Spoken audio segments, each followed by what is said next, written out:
Hey, Susan Berkley from GreatVoice.com with another edition of the Inside Voiceover e-newsletter. Today we're going to have a little bit of a mindset session because I got a question for you.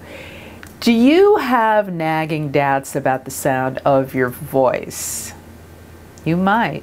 Now, some of you love the way you sound. You're in love with the sound of your voice.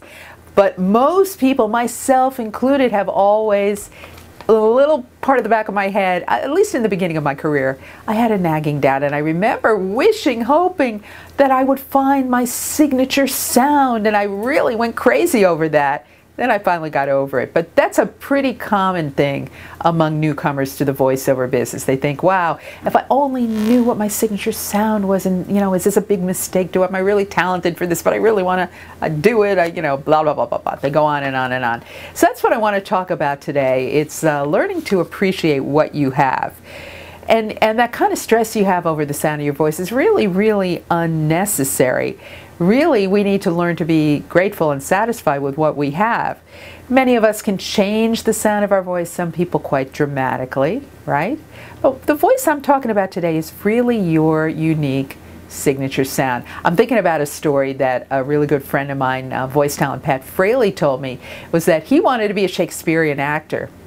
But it turned out that his voice is really quite animated.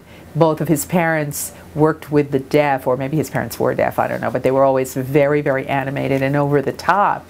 And he finally realized, you know what? I'm a cartoon voice talent. He went into animation, and the rest is history. He really never looked back because he came to grips with who he really was as a person. So I think we need to do that. We'll never be successful being an imitation of somebody else. We really don't use and appreciate the gifts that we've been given, what we already have. So I was reading the other day that most gift cards are never redeemed. It's an $80 billion a year industry, and of those $80 billion worth of gift cards that are given out, only $8 billion are ever redeemed. Guilty as charged. This is a Starbucks card from my wallet. It's still got a lot on it. It was a gift card. I never redeemed it.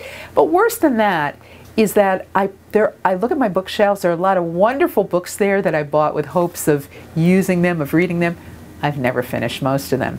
So it's kind of like a metaphor for what we do in our lives. We don't appreciate. We're not grateful for the gifts that we've been given. We want to be somebody who we're not. We want to have the voice that we don't really have. So it's time to stop that, don't you think? Because you need to appreciate who you are and what you've been given. I'll do it if you will this week, okay? Is it a deal? I'll see you next week with more Inside Voiceover.